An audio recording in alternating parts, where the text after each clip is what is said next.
Is it? Yeah, it may not come on the speakers, but you're on. I already tested you. You'll be on the audio. Hello. Tony, you ready? Can you go on? Sure. Okay. Tell me when you're live. Right? Okay, go ahead. Good evening. When it comes to presidential elections, by the nature of the electoral college map, New Jersey usually gets overlooked. That is why we organized this debate, to have a conversation and discuss the national issues that are being debated these days, which could have a real effect on New Jersey's businesses and the larger community. On one side, we have former State Senator Ray Lesniak, who's now, he leads the Lesniak Institute for American Leadership at Kean University. Senator Turcelli couldn't make it. He had an emergency. We wish him well. We wish him a speedy recovery. And on the other side, we have State Senator Mike Testa, who also serves as the Trump New Jersey campaign co-chair. The forum will be divided in two 30-minute segments. The first one, which will cover mostly business-related topics, will be moderated by Steve Lennox, the publisher of Tap Into Jersey City, Patterson, Hoboken, Bayonne, and some others.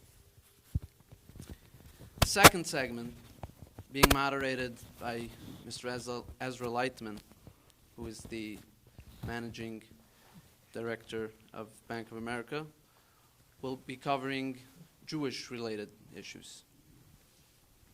We would like to thank our media sponsors, media partners, the New Jersey Jewish Link, the Jewish Standard, the New Jersey Jewish News, the Lakewood Scoop, and Lakewood Shopper. And of course, we would like to thank our host, New Jersey City University, and I'll call upon its president, Dr. Sue Henderson, to deliver opening remarks. We're looking forward to a civil discussion filled with substance, facts, and some fun. Dr. Henderson, thank you. Thank you very much. Good evening. My name is Sue Henderson. I'm the president of New Jersey City University. It is my honor to welcome you to tonight's presidential election debate. We want to thank our friends from the New Jersey Business Alliance for presenting tonight's debate during this crucially important time in our nation's history. With us tonight is U.S. Senator Lesniak, representing the Democrat candidate Joe Biden, and State Senator Michael Testa, the Trump campaign New Jersey co-chair, representing the Republican candidate President Donald Trump. We are just 14 days from Election Day. We often hear people saying voting is your civic duty. This is commonly referenced idea, and with Election Day approaching, it rings even more loudly as one of the most cherished freedoms. Is voting the most important fundamental American right? Well, perhaps. Did you know that the right to vote is mentioned 5 times in the U.S. Constitution? For the first 150 years of our nation's history, that right to vote, to choose our leaders, was not a right for all because of the exclusion of half the population from participating in voting, based on their race and their gender. Understanding history and the barriers many of our ancestors overcame makes the significance of the fundamental right of voting even more paramount today. Former President Lyndon Johnson once said, "The right to vote is the basic right without which all others are meaningless. It gives people as individuals, control over their own destiny." These words are just as significant today as they were when they were uttered half a century ago. Because as citizens, voting enables us to choose the leaders of tomorrow. Tonight's exercise leads me to think of the importance of civil discourse in our society. Regardless of one's opinions, we need to be able to speak to one another with respect and civility. Elections often brings with it divisiveness. The current unhealthy nature of politics and the tone that's often found in national campaigns may lead our communities to wonder if it's still possible to engage in civility. I urge each of you to consider our tone. It's okay to disagree. But whether you align with the Democrats or the Republicans, the right or the left, or somewhere in between, or elsewhere within political ideologies, we are all on the same page. We are all Americans. Donna Brazile once said, "A government of, by, and for the people requires that people talk to people, that we can agree to disagree, but to do so in civility. If we let the politicians and those who report dictate our discourse, then our course will be dictated." I echo the words of U.S. Senator Mike Lee, who noted, "The best thing we can do when we want to elevate civil dialogue in our American political discourse is to do whatever we can to make sure that we treat others kindly with dignity and respect. Ultimately, voting is a personal choice. Who you choose to vote for and why you choose to vote is your right of expression. Regardless of who you choose to vote for, just be sure to vote." I want to thank Senator Lesniak and State Senator Testa for joining us tonight, and I look forward to your debate. I want to thank all of you for coming, and I hope your days and loved ones continue to stay safe in these challenging times. Thank you. We good? Okay.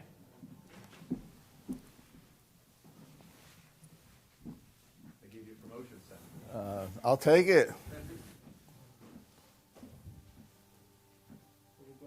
Okay. Good evening, everyone. David Rosenberg, I want to start by thanking you and the New Jersey Jewish Business Alliance for hosting this debate and inviting me to be a part of the moderating panel. Senator Lesniak, Senator Testa, I'm pleased to sit between two statesmen. So we are going to keep this fairly casual in terms of time. I'm not going to cut you off, but we're going to have a flowing discussion over the next half hour or so on business mostly related to questions mostly related to business. I have no doubt that we can keep ourselves cordial. We've all chatted about that. So before we get into the business, and I'm going to swing back and forth because of the way we're sitting up here, so please don't be offended if I have my head turned to you. What I want to get started with, though, before we even get into the business, is the topic that we all talked about on the way in the door, whether we were fist bumping or elbow bumping or shaking hands, and that's COVID-19. As we all know, it's changed everything about life over the past 6 months, how we worship, how we educate our children, how we do business. Yet we seem so divided over this topic across the country. Over 200,000 men, women, and even children have died. And whether it's wearing masks, whether it's sanitizing our hands, social distancing, ordering further lockdowns, we can't just seem to get along and come up with a path forward. What will your candidate, your administration's candidate, do after Election Day to bring our nation together when it comes to fighting COVID-19? Well, first of all, we will follow Dr. Fauci's advice. I mean, you know, my worthy opponent, President Trump, just called Dr. Fauci an idiot. This guy is the head of the National Institute for Infectious Diseases. He's worked under 4 presidents. He's hammering home the need for face masks, for social distancing, for washing your hands. And meanwhile, you're having rallies out there with people crammed together, thousands. You're a walking coronavirus spreader. What we need to do is follow the science. If we follow the science, we will bring this coronavirus under control. We will have economic development. But we can't do it with ignoring it. It's going to go away in 5 days. It's only 5 people. It's only 15 people. It's going to miraculously go away. It's no big deal. You know, live through it. You could, over 200,000 people haven't lived through it. So I would say just follow the science. And Dr. Fauci, I would follow Dr. Fauci if I'm elected president of the United States. Thank you, Senator Lesniak. Senator Testa? We have to be really clear as to what the history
Yet, again, we're still shut down.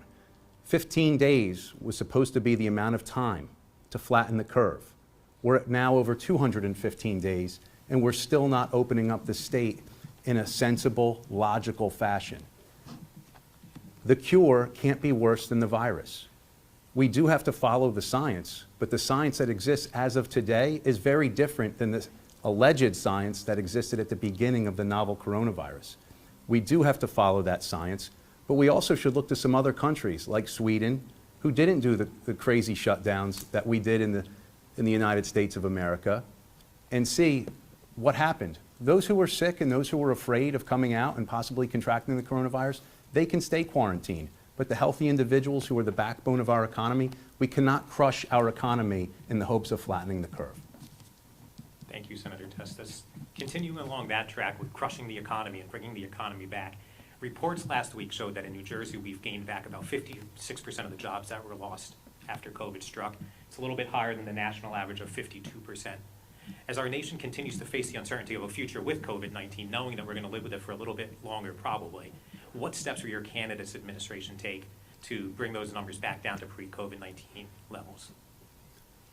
As far as the unemployment is Yes, concerned, yep, putting specifically as the people back to unemployment work. is concerned? Yep.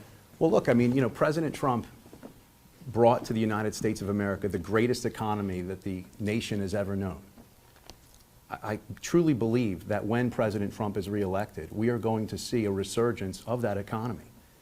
He's done amazing trade deals worldwide, which have greatly affected bringing jobs in the United States of America back. He's bringing manufacturing back to the United States of America, making America proud of the products that she produces each and every year, something that is absolutely necessary for the United States of America to thrive. You know, you look in Trenton, and we see that sign on the Trenton Bridge, Trenton makes and the world takes. The problem with the state of New Jersey is that we don't really make that much anymore, unfortunately. Manufacturing left the state of New Jersey for the most part.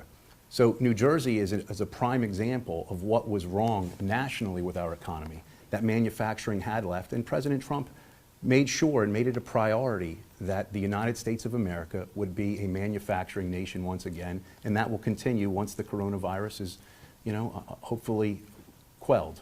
Thank you.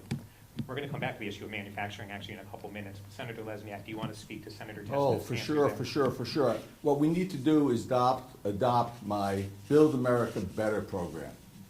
$3 trillion of infrastructure.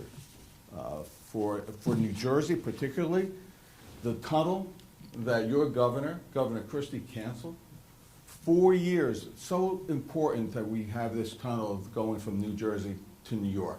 The current tunnel is going to collapse, and it's not going to be too far. Plus, for security reasons, we need 2 tunnels. It's one of the most important economic drivers, economic development that New Jersey can have, and yet 4 years under the Trump administration, under your administration, we have no infrastructure program. It's going to be a top priority of mine. Infrastructure will put people to work, and that will be my administration's goal. Senator, let's hit on that a little bit, because we wanted to talk about the Gateway Tunnel specifically. I had a question about, we can't put people back to work in New Jersey if we can't get people to work. And there has been this hesitation, it seems like, to get this infrastructure built in New Jersey and across the country. You know, a lot of that I think has to do with the fact that, you know, you have the Murphy administration that is placing, you know, restrictions across the state of New Jersey that is hurting business. You know, let's face it, we have a governor in the state of New Jersey who promised and ran on the fact that he would raise taxes on New Jerseyans, one of the most tax-burdened states in the United States of America. He was going to raise their taxes $2 billion. I give him credit. He's kept his promise to raise taxes. Who would have thought that any politician would ever run on the fact that they're going to raise the most tax-burdened citizenry in the United States of America? He's going to raise their taxes $2 billion and keep his promises on that. I believe that the Gateway Tunnel is an important project. There's no doubt about it that our states, especially in North Jersey, that New York and New Jersey need to have a freer flow of people. And the fact of the matter is, with the horrific job, and I mean horrific job, that Mayor de Blasio has done in New York City, you're going to see the people that are the most mobile New York citizens moving out of New York City in droves, just like we've been seeing already. They're not going to trust that government that allows people to riot under the guise of being a peaceful protest, under the undue restrictions that are being placed in New York City by Mayor de Blasio. So you're going to see so many people flowing over to New Jersey that we might not even, look, I think the Gateway Tunnel is a great idea, but it might not be needed because there's not going to be many people going back into New York City, and commercial real estate there, it's going to be an absolute travesty. Would you agree with that? Have things changed Well, that first much? of all, I'm running for president, not Governor Murphy. Let's make that clear. And President Trump, you inherited one of the greatest economies going that was put in place by the Obama administration, and I was President Obama's vice president. So we were very proud of that, and it kept going up. But now our economy is in the dumpster. And the reason why it's in the dumpster is because you haven't taken control of the coronavirus. Because you want herd immunity. You want everybody to get it. And I disagree with the commissioner there in New Jersey about herd immunity. Herd immunity means 2 million dead Americans. We cannot accept that. We get the coronavirus under control, we can open up businesses. We can open up our economy. But that has to be our first priority, because without it, we can't have a viable economic program. Thank you, Senator Lesniak. Now to go back to manufacturing, which you both touched on, similar to the question I asked before. The next administration is going to have to not just talk about, but act on really bringing manufacturing back. There's more so than you say President Trump has done already. What is his plan? Is it tax policy? Is it fiscal changes relating to the value of the dollar? What will truly bring more jobs back here to the United States? The fact of the matter is that there has to be a lowering of the amount of regulations. And we saw an economy booming due to the fact that we took away some undue regulations. And that's not to say that we're going to destroy the environment or anything of that sort. But the fact of the matter is that undue regulations have strangled businesses in the United States of America. Undue taxes have caused billions of dollars to be kept offshore so that companies have their locations of business, such as in Ireland, so that they don't have to pay the horrible tax structure that is in the United States of America. We need to loosen those regulations. We need to lower corporate tax so that corporations can have a home in the United States of America. Well, there's one thing that Jeff Bezos and Donald Trump have in common. Neither of them pay taxes. We have to make sure that corporations pay the taxes just like you, and you. We shouldn't have a president of the United States who doesn't pay any taxes, especially since he's a 10 billionaire. But the most important thing for bringing back manufacturing is health care. $5,000 more per car in America is because of health care costs. And President Trump wants to do away with the Affordable Care Act. And he doesn't have a program to replace it. But if we had universal health care coverage, our cars would be $5,000 cheaper.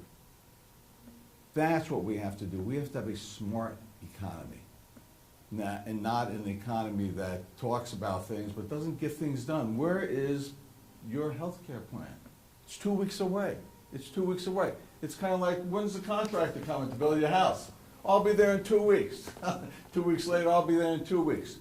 We need universal health care coverage. That will bring down the cost of producing our goods and make us more competitive in the global market. Thank you, Senator. Senator, let's talk about health care a minute Well, there. I think President Trump will release his health care plan when Vice President Biden starts to answer questions Yes. about his son Hunter. That's about when I think that'll happen. It's like President Nixon had his plan to end the Vietnam War. I was in the Army at that time. I wanted to see that plan. That plan did not end the Vietnam War. You say that a little bit tongue-in-cheek there, I think, about Vice President Biden and his son, of course, a very serious topic. But let's talk about health care. Does President Trump have a plan to get us insured and to keep us healthy, especially these days when COVID-19, if nothing else, has brought about some real clarity in terms of health care disparities in this country? You know what's interesting about the Affordable Health Care Act? It's not that affordable. That's the problem. And I heard Senator Lesniak's answer with regards to universal health care.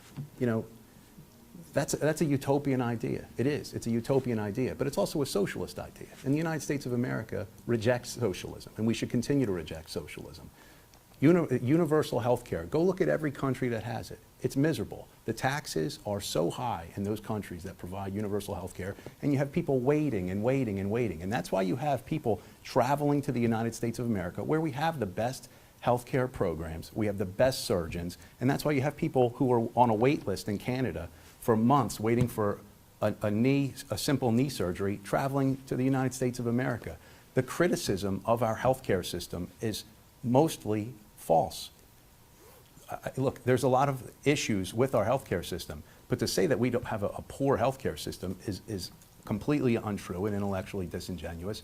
And again, the Affordable Health Care Act is not that affordable. So there's a reason that we should be looking to change the quote-unquote Affordable Health Care Act. And President Trump believes that affordable universal health care is socialism. So I guess he also believes that Medicare is socialism. Medicaid is socialism. Social Security is socialism.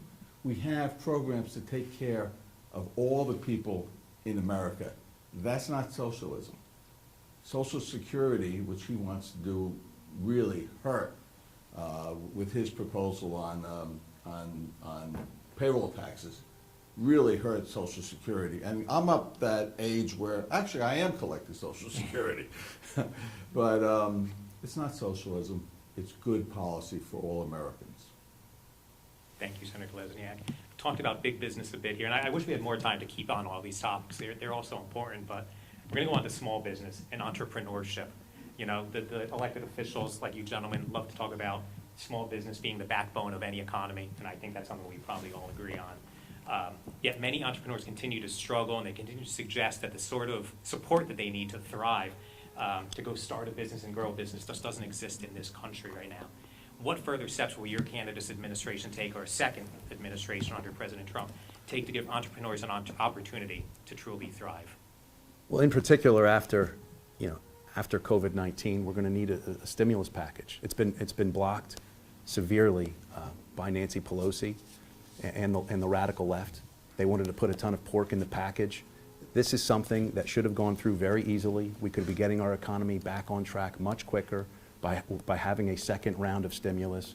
But yet, again, here it is. The radical leftists want to block every single thing that the Trump administration wants to do, and they're being obstructionists. That's what they've done since the very beginning of the Trump administration.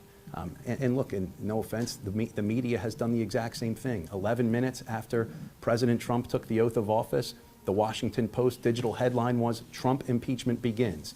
And they've done everything that they possibly can, including hurting the American public by not allowing a second round of stimulus, which would have certainly helped people who wanted to become entrepreneurs and open their own business.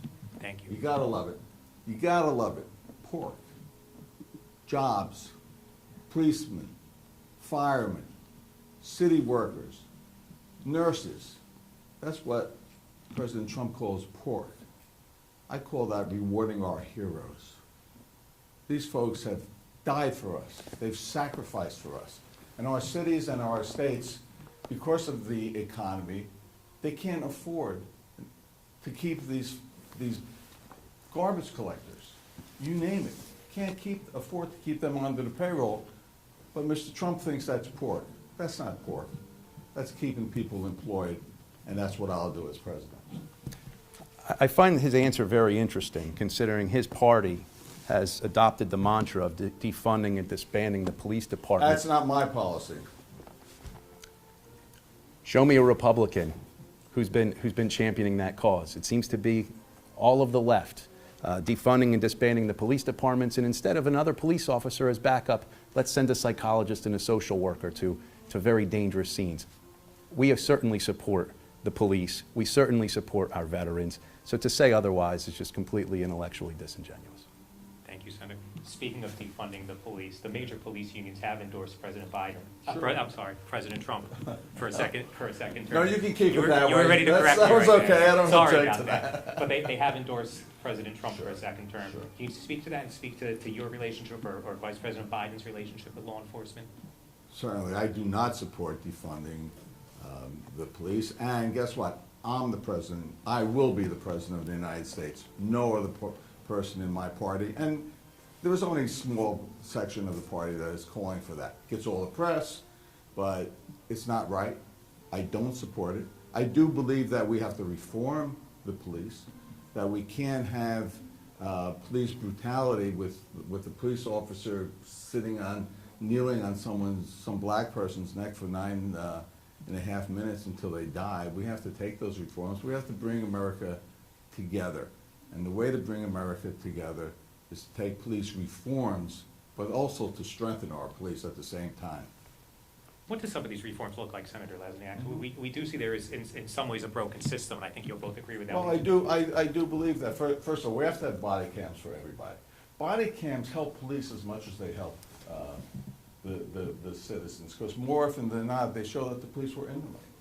So, and that will do away with a lot of the controversy, because we'll be able to actually see what happens and not rely on very oftentimes inaccurate witness testimony. And that's what inflames people. So body cams for everybody, training for everybody, de-escalation training for everybody. And yes, we should have mental health people and social workers in the police office, in the police department.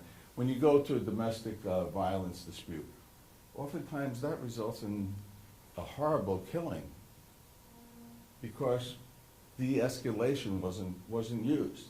And because they didn't have someone who was trained to work out that dispute, that domestic violence dispute. So we have a lot of reforms to do. We support the police. We support a better police operation so that all America will feel safe and sound and confidence in our police. Senator, do you want to round out the discussion on public safety? We can't have strong communities, obviously strong, business-friendly, thriving communities if we don't have strong police officers. I know you both agree with that, and strong public safety. So do you want to? Look, in any single job, you have bad apples. Those bad apples need to be weeded out. We also need to have faith. Instead of vilifying our police department, we should be actually thanking them for the job they do, especially in dangerous communities.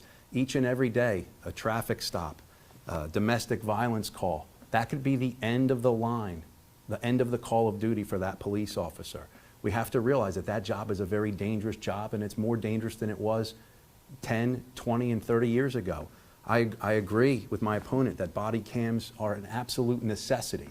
They are an absolute necessity, and guess what? That will not only help the alleged victims of any act of police brutality, it will also help the police officer who is on the scene, who is recording the goings-on that are happening, and show that maybe some of the allegations against police departments are in fact false. What I find very interesting, and we are in the state of New Jersey here, Governor Murphy today vetoed a bill, that would require each police department to have body cams. So again, this is President Biden's party. It becomes what's convenient, what's the issue du jour. And today, unfortunately, body cams aren't the issue du jour of the Murphy administration, and I have a hard time believing that President Biden would enforce that. Thank you. I want to get back now to talking about business recovery under a COVID-19 environment. As the economic impact of COVID-19 really set in March and April and May, many workers and families struggled, as we know, to make ends meet. State agencies, they really, in some ways, fell apart under the weight of jobless claims. We saw it here in New Jersey for sure. Now, despite the passage of multiple CARES Acts, COVID packages, it seems many segments of the economy are still waiting for that critical funding. You know, right here in Hudson County, we know some municipalities where the money still hasn't been distributed just yet. What, if any, lessons would you say your presidential candidate has learned over the past months, and that every level of government has learned, so that as we continue to bring back the economy and potentially prepare for, we may be in the second wave, it's, you know, depending on who you talk to, or third wave or a fourth wave, how do we make sure that we are truly ready to handle the economic impact, immediate economic impact of this virus? Well, first of all, elect me as President of the United States, but equally important, elect the Democratic Senate. Because right now, it's the Republican Senate. Who's president of your Senate these days? What's his name? I can't remember his name, I'm sorry. But he's holding it up because he can't get the votes in his own party for any stimulus package. We need a huge, and even you said we need a huge stimulus package, but they can't get it through the Senate. I happen to agree with my opponent that we need more help for small businesses, more help for states and municipalities, which you do not agree with. But the problem is this Republican Party in the Senate, they don't want he can't get a majority of the Republicans in favor of any stimulus package. So elect me and do the country a favor, elect your Democratic senator as well. Thank you, Senator Lysiak. Again, we're in the state of New Jersey. So I'll use the state of New Jersey as an example of what happens in a blue state. The Department of Labor had over 1.1 million individuals in the state of New Jersey applying for unemployment. And Governor Murphy carted out the commissioner of the Department of Labor and proudly said that over 700,000 individuals in the state of New Jersey had already been served and had received their unemployment benefits. I'll be kind and say that's a rate of a 70%. 70%, if you're in the classroom, is a D. That's not something to be applauded. A D grade is not something to be applauded. And yet I find out that the program that is used to help individuals who are starving and crying, calling for unemployment, is a COBOL-based computer program from over 50 years ago. States need infrastructure to be able to handle that level of 1.1 million individuals calling for their unemployment benefits. Also states that are blue states, mind you, I'll use New Jersey again as an example, where a governor is holding over $2 billion of CARES Act money hostage and it hasn't been distributed yet. How many months are we into this pandemic? 7, 8 months into this pandemic, and $2.1 billion is still being held hostage by a governor who is holding it hostage in hopes of getting more federal stimulus. That's not what that $2.1 billion was there for. It was there to help the people who were hurting, the businesses who were hurting, the citizens who were hurting, and yet what does Governor Murphy do? He blames President Trump instead of taking the blame where it belongs, right on his own shoulders. I want to remind my opponent that I'm running for president, not Governor Murphy. And if you were running for president, I could vote for you. I want to talk about Governor Murphy for a minute. It's come up here a few times, actually, from Senator Testa. Governor Murphy's taken a few knocks tonight. And you Deserved. Senator Lysiak. I have to object to that remark. Okay, yes. Well, look, Governor Murphy, I ran against Governor Murphy, and we don't always agree. But I think he's doing a good job, and indeed the public thinks he's doing a good job, particularly with controlling the coronavirus. He receives high grades. He hasn't done everything that I would agree with. He hasn't canceled the bear hunt. I think the bear hunt should be canceled. But that's between him and me. Overall, this is a presidential debate. I'm running for president. Governor Murphy is not. Thank you. Again, I wish we had more time to speak tonight, but I'm going to ask you one last question, and Senator Testa, I'm going to start with you. Unsurprisingly, this has been a cordial discussion. We figured it would be with you two gentlemen. I, on behalf of our audience, thank you for that. Thank you for keeping the conversation flowing and polite. However, I think we can all agree that the way you conducted yourselves isn't necessarily reflective of what's happening on the national stage right now, whether it's between the two presidential candidates or their supporters. On November 3rd, or soon after, one of your party's candidates will be named the victor of the contest, and hopefully we'll have a peaceful transition of power. That, of course, is a hallmark of our democracy. In the months coming, what will your party's candidate do to lead a period of national healing? You know, it's interesting that this election has caused a lot of panic. It's caused a lot of strife. And yet you're able to go to your supermarket, you're able to go to your big box store, you're able to go to so many places, yet you can't go to a polling station and vote. And I think, unfortunately, that has caused a lot of disdain amongst the citizenry. The citizenry has to have confidence. My opponent talked about confidence in police departments. The citizenry has to have confidence in the republic and that elections are fair and elections are conducted fairly. And I truly believe that the citizens of the United States are lacking confidence in whomever is going to be declared the victor and whether that victory was legitimate or not. And that frightens me. And it's a legitimate fear that I have, that the citizenry is not going to be accepting of the results of an election because they don't believe that it is a fair, open, and transparent election and may have been influenced through a largely vote-by-mail election. Whomever wins, and I know when Donald J. Trump wins re-election, he's going to conduct a lot of healing of this country and showing that this election was done fairly, that the votes were properly counted, even, you know, if it takes somewhat of an investigation into the many issues with vote by mail, and that, again, it's not lost on me that we are in the state of New Jersey where we've already seen problems in Patterson with a vote by mail election. And just last week, there was a mailman who threw away, I believe it was 99 ballots. That's a real problem with a vote by mail election. I think, again, people are seeing those headlines and they're losing faith. So when President Donald J. Trump wins his reelection, he's going to have to assure the public that this was a duly and justly won election. Thank you, Senator. Well, first of all, I'll bring decency back to government. We haven't seen any decency in the President of the United States for the last 4 years. And I want to correct the record. I'm a veteran. My candidate, Joe Biden, is not. But my candidate, Joe Biden, will bring decency back to government. He won't call war heroes suckers. He won't ask for the governor of Michigan to be thrown in jail when his buddies with the Proud Boys are standing back and standing ready to do harm to her, to kidnap her. He won't say that there were both sides, good people on both sides in Charlottesville, when the people on one of the sides were chanting, "Jews won't replace us," and waving Nazi flags. We can't have that type of disrepute coming out of the mouth of the President of the United States.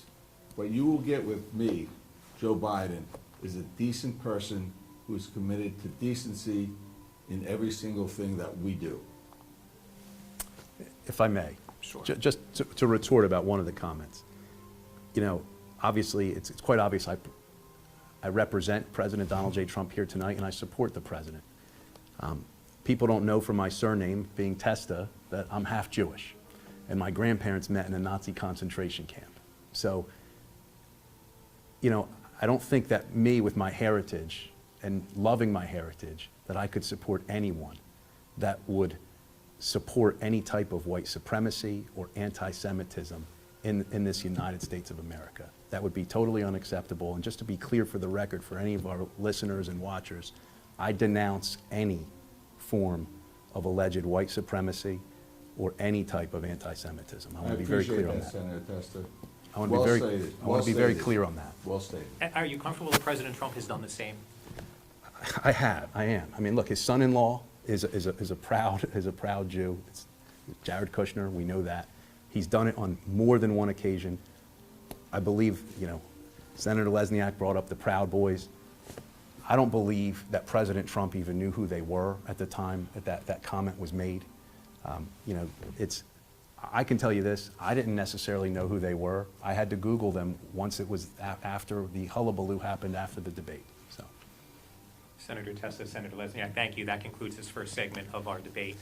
On behalf of the 80 Tap Into local news sites across New Jersey, again, David, I want to thank you for letting us be a part of this. Just to give a quick plug on Tap Into, if I may, we're in communities all across New Jersey delivering hyper-local news. We have the largest local news reporting team of any publication in the state of New Jersey, and we are happy to continue doing that, and I'm very proud to have been able to sit between you two gentlemen tonight. Thank you very much. I'm going to defer to Ezra. thank you. And in the meantime, can I get some water? I will find you water.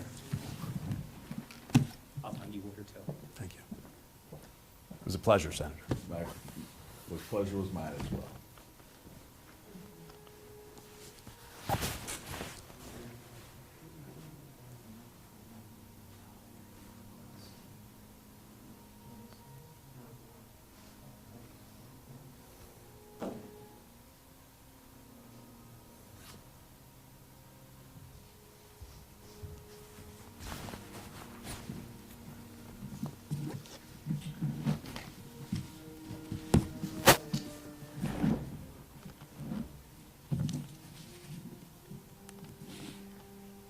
Great, good evening. Good evening. Good evening. Good evening. Thanks again for joining us this evening and you know, presenting your various views. In the second segment of this debate, we're going to move to issues that are of more direct concern to the Jewish community. During the past several years, there's been an increase of anti-Semitism. Last year, the Anti-Defamation League, the ADL, reported a steep 73% increase of such incidents in New Jersey, culminating in December with the shootings and killings in a kosher supermarket right here in Jersey City. New Jersey has the dubious distinction of having the second most incidents in the country after New York, and the increase cannot just be due to increased reporting. To what do you attribute the rise of anti-Semitism across the country, and how will your candidate address this? Well, first of all, it's because of the rise of white supremacy, something that I want to hear President Trump denounce, because he refuses to do that. The FBI and the National Security Council has identified white supremacy organizations as the single most dangerous terrorist group in America.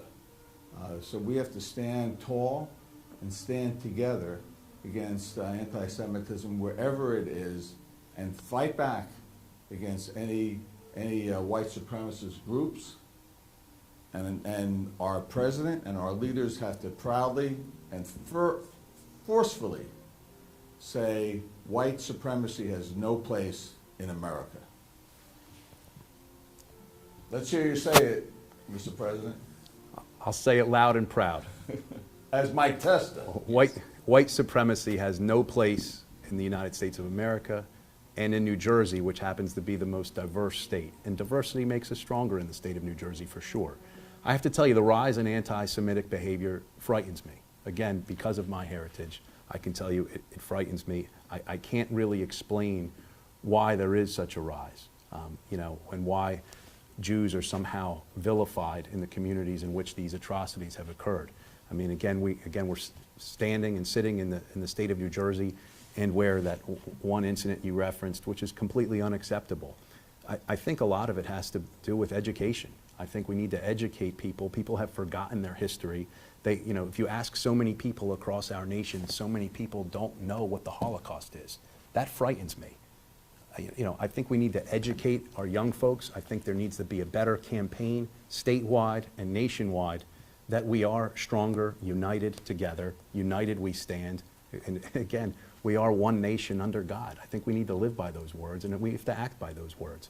And certainly the Jewish community has been extremely strong in the state of New Jersey and strong in the United States of America, and we are a Judeo-Christian nation. Great, thank you. Political activism and expression is a hallmark of the college experience. Criticism of government is fair. Criticism of Israel is fair. Demonizing Israel, holding Israel to a double standard than other nations, and delegitimizing Israel is not fair. Today, on many college campuses, anti-Israel movements, including BDS, employ these 3 Ds to attack Israel and its supporters. Many pro-Israel students are afraid to speak out for fear of being ostracized socially and penalized academically. The cancel culture diminishes debate and freedom of expression. Rabbi David Wolpe tweeted in August of this year, after a student leader was forced to resign as her position at USC, that, quote, being a Zionist is the one impermissible identity of students. How will your candidate address this? Well, let me make this clear. I denounce the BDS, what's that movement called? BDS. BDS. Absolutely. Totally denounce it. Don't support it in any way, shape, or form. And I was at Rutgers, Senator Lesniak was at Rutgers when Professor Genovese said I would welcome a Viet Cong victory. All uproar against it, but Governor Hughes, in an election year, said, no, that's academic freedom. He has a right to say it. I'm not going to interfere. I totally disagree with him. So we need to allow people to say what they feel and believe in. At the same time, we shouldn't be muzzling someone who doesn't agree with or say what I believe in. So freedom of speech is the cornerstone of America. It's one of the reasons why we arm America. So wherever it comes from, the left, right, Antifa, white supremacists, as much as I detest some of those, both extremes on both sides, they have the right to be heard, but we have a right to denounce them as well. Again, I think it goes back to education. There's so many people that have an opinion, and certainly our First Amendment, which I fully believe in, protects their freedom of speech, and there should be healthy debate on this, healthy debate. Not the cancel culture level of debate that we have now, where if you disagree, people are shouting in your face and just canceling out your voice. The issue about opinions that I have is that they need to be informed opinions, and that's why I said education is so important. You have individuals who know very little about Israel, the state of Israel, the fact that they're the United States' best ally in the Middle East, the best trained elite forces in the Middle East, our best intelligence in the Middle East, and yet they have these opinions as if Israel is bad for the United States of America. Israel is the United States' best friend in the Middle East. Without them, the United States would not be able to flourish and have the level of intelligence that we would have worldwide because of Israel. So again, I think it has to go to education, and unfortunately, you have a large portion of organized education that allow this uninformed debate to continue, when in fact, more people need to be informed. Great, thank you. Continuing the transition to foreign affairs, particularly our major threat in the Middle East. Iran is the world's leading sponsor of terror and aspires to become a nuclear power. It is an existential threat to Israel and a looming threat to world peace. The U.S. exited the JCPOA and has instituted more sanctions against Iran. The UN allowed the arms embargo against Iran to expire just this past Sunday, allowing it thereby to purchase weapons from Russia, China, or any other global seller. Moving ahead, how will your candidate deal with Iran? Do I go first this time? I don't know. Yes? No? Absolutely. First of all, it's very, very difficult debating with somebody I agree with. But you're not Donald Trump. And when Donald Trump pulled out of the nuclear agreement, he pulled out of our leadership. And he gave credence to what the United States did. I'll go back into that agreement. Right now, Iran is producing nuclear material designed to produce nuclear weapons. Right now, because we pulled out, we don't have inspectors there anymore. That was a huge, huge mistake. He did it for political reasons. He did it because President Obama did it. Anything that President Obama did, Donald Trump doesn't like and has tried to destroy. So we need to get back as a leader in the world and stop being isolationist, because America is the most powerful country in the world, but we need allies. And we have to support our allies, Israel being one of the most important. If I might just continue sure. on that point. You know, we've seen as of late that, that the European community and other major nations have not, turned to putting pressure on Iran to continue the arms embargo and other things of that sort. So, waiting for the rest of the world to fall in line, seems like a position that might not, get us anywhere. I agree with you. Let's get back into that arms agreement. We've pulled ourselves out of the world community, which means we don't have a voice. We are the most powerful voice on the globe, and yet we don't have one because my opponent, Donald Trump, pulled us out of the international accord that was negotiated by our European allies. Senator? I find it interesting that anybody supporting President Biden, who served under President Obama, who sent billions of dollars of United States cash to Iran. And this is no secret. This is a country that has been an enemy of ours. Do I have to remind you of Iran-Contra Contra under President Reagan? Is that what we're going to do? Senator, I was a child during that time. You're dating me. Don't forget, I'm 77 years old. Understood. I'm 44, so, I'm only 74.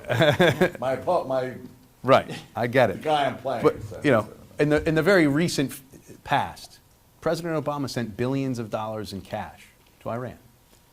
How does that make any sense? Iran's an enemy of the United States of America. Iran is an enemy of the state of Israel. We know that.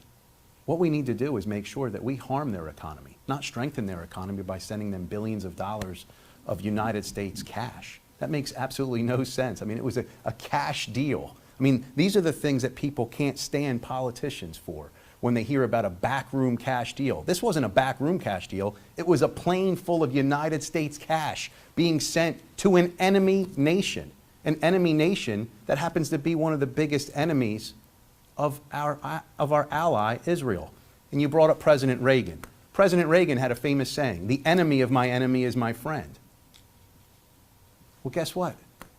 They're the enemy of our friend. It doesn't make any sense to support them financially at all. We should be economically strangling that country and making sure that they never have the ability to build a nuclear weapon. And who's pumping more money into Iran more than Russia, your buddy, Putin? I rest my case.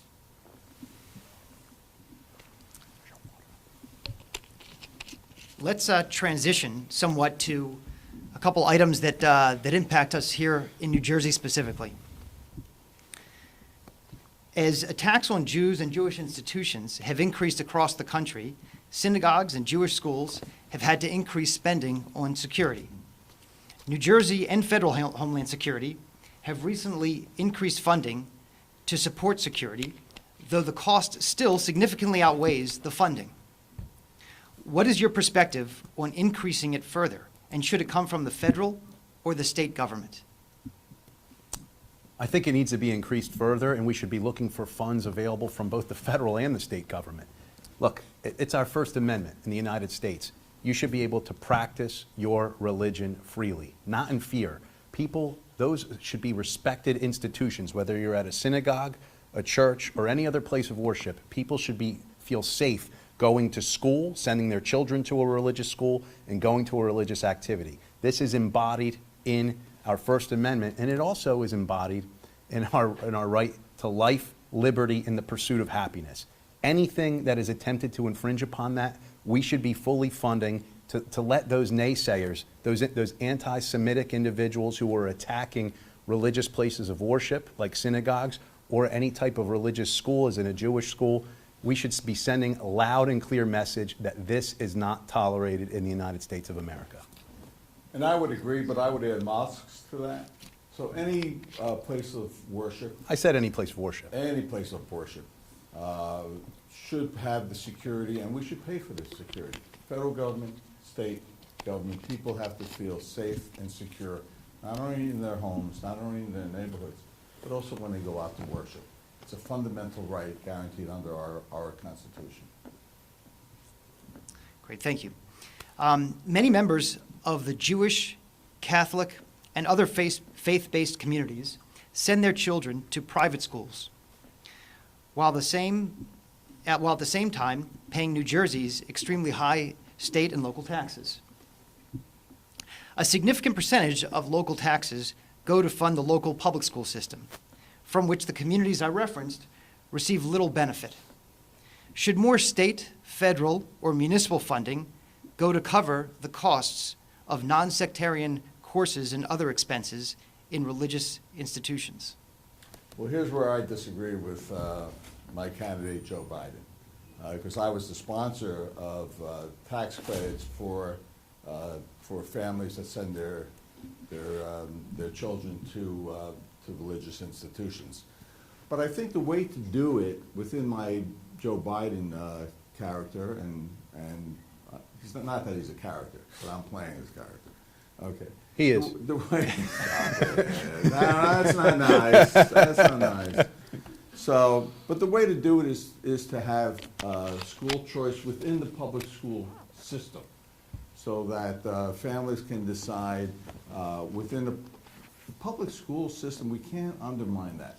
That's the foundation of America.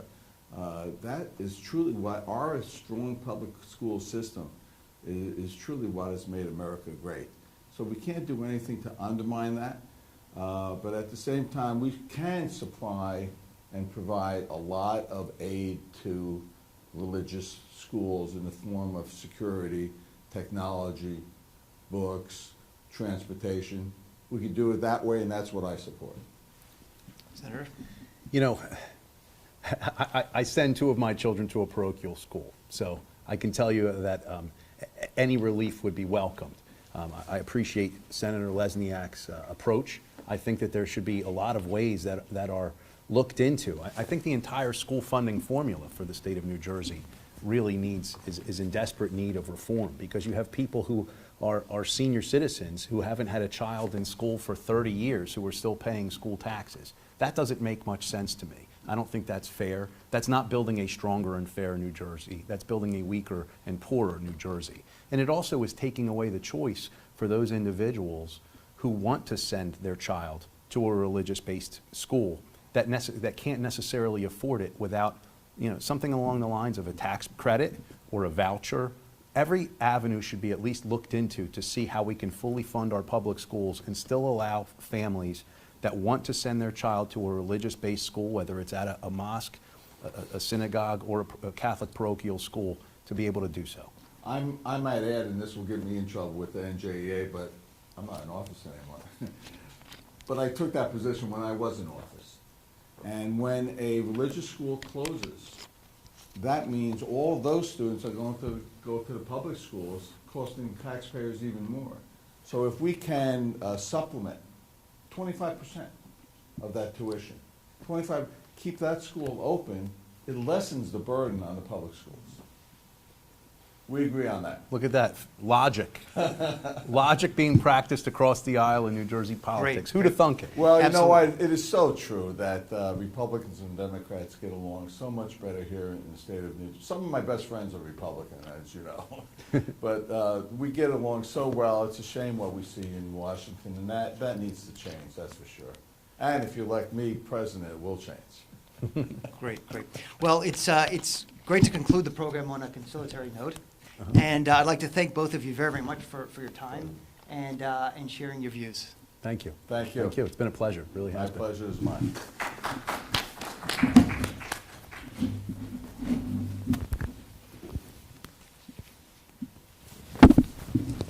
Don't forget, you still got a hot mic.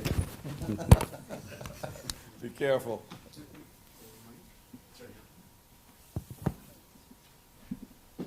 Very good. Excellent. Enjoyed it. Wow. Thank you to our great moderators. We do have a hot mic. Great moderators, great debaters, and did a great job. Thank you. I hope all the people viewing came away recognizing that more unites us than divides us. And no matter who wins in 2 weeks from now, or 4 or 5 weeks, who knows, America is still a democracy with unparalleled opportunity and values. So thank you again. Thanks again, and thank you for New Jersey City University for hosting this debate. And for all of you listening, by November 3rd, make sure to vote. Thank you. We both agree on that.